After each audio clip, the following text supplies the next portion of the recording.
Hi, it's Dawn. Welcome back.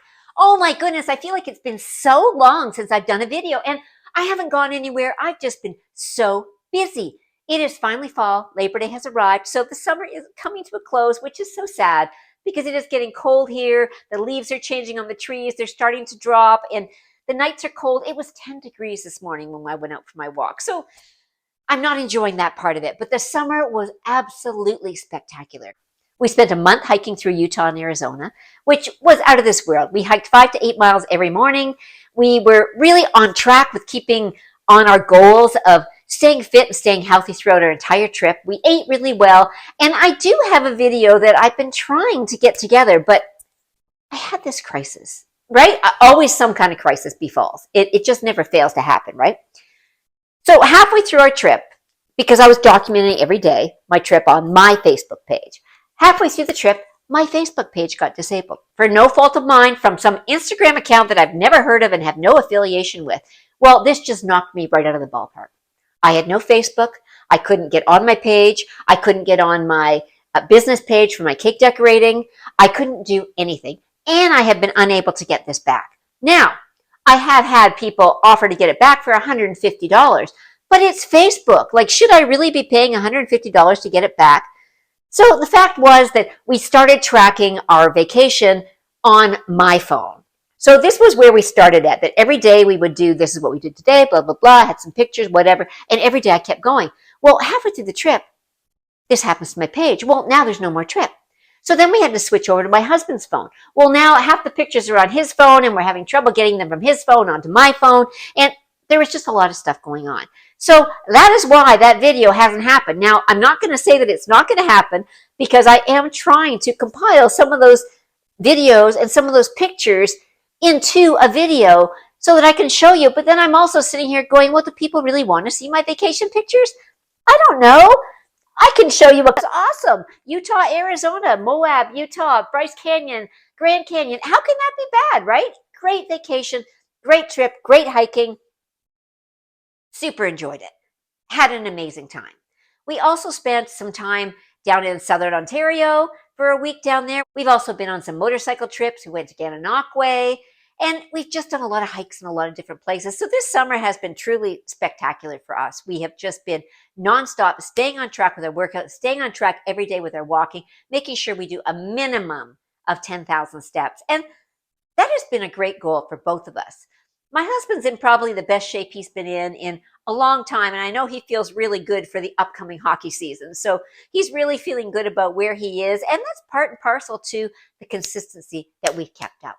Now, he's always been really good on following whatever I'm doing, but sometimes he's just like, yeah, whatever, you just do you.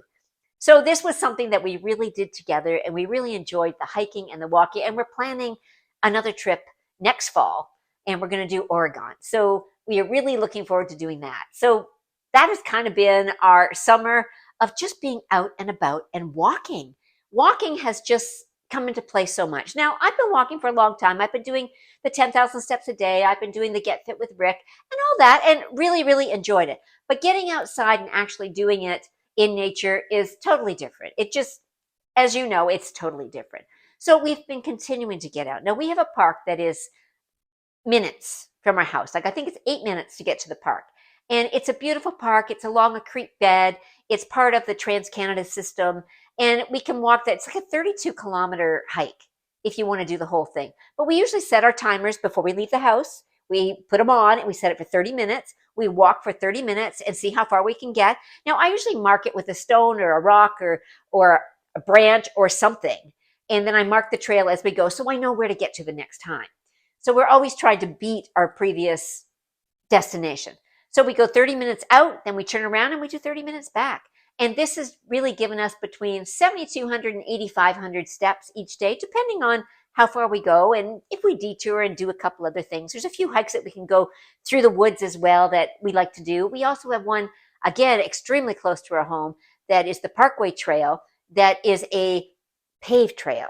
Now, I don't know about you, but I personally find that I like walking on gravel or compressed dirt much better than concrete or paved.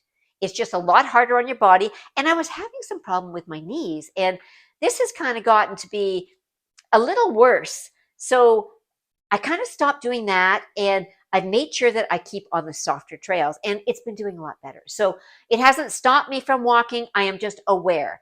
I did get one of those copper sleeves to go on my knee, and that has really helped. But I mean, I'm not in enough pain that I don't need to go to see a doctor, even though I probably should have gone to the doctor.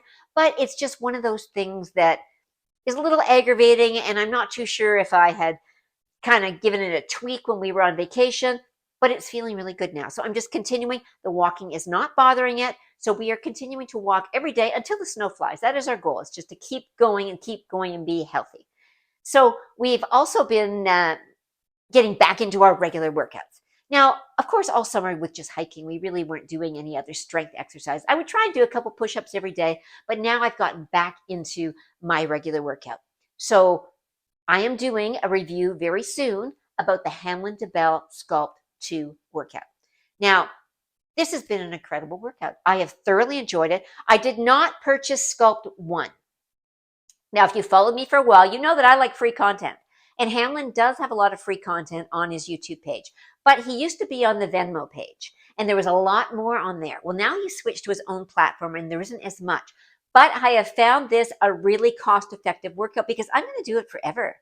If you are older, I'm telling you, and you are afraid to start a workout because you don't know where to begin, you don't know what to do, you need a lot more direction, this is the workout for you. If you are young and you are looking to start out and want to know what to do and get some really good strength and direction, this is the workout for you. There is no age on this workout.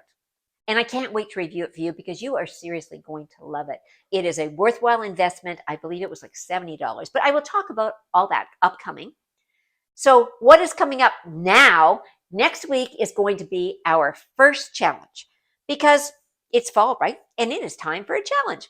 So we are going to have a challenge that we're going to be starting. We're going to talk all about it next week. The challenge is going to run until Thanksgiving, which for us in Canada is October the 13th.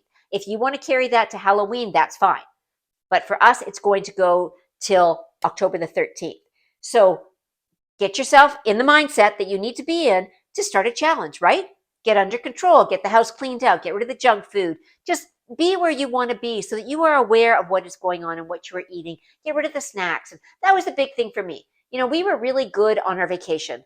We were healthy. We ate our protein waffles every morning. We really tried to stick with a really healthy lifestyle. But I will tell you, there was a little extra ice cream. There was a few more rum and Cokes every night. But it's vacation, right? And that's okay. And I'm not unhappy with where I am, but I have not stepped on a scale all summer. So next week, I will be stepping on a scale, and I'm a little scared. Not a lot scared, but I'm a little scared. Everything fits fine, but you know what I'm saying. I'm not a scale girl, right? I don't believe in the scales, never have. I know. That's all I need to say is I know. So next week, that's where we're going to be at. So if you are looking for a new challenge that will help get you on track, make you more accountable, get you doing your workouts on a regular basis, join me next week for that. And if you haven't hit that subscribe button yet, hit it so you know when the videos are coming out because I promise you they will start getting regular again. I have to apologize for the summer, but my goodness, with such an amazing summer, how could I be making videos, right? I wasn't home. It wasn't happening. Videos weren't going on. I was living life. So now I'm back, and now fall is starting, and we are getting back into home life, right? This is home life. Kids are back in school. Grandkids are back in school. Everybody's back to work. Things are a little bit normal. So now it's time to get into the day-to-day business of staying healthy. And that is where we come in with our next challenge. So stay tuned next week for that challenge. It's going to be the Just Do It challenge. And I know that you can. So until I see you next week, I hope you have some amazing workouts. You're awesome. High five.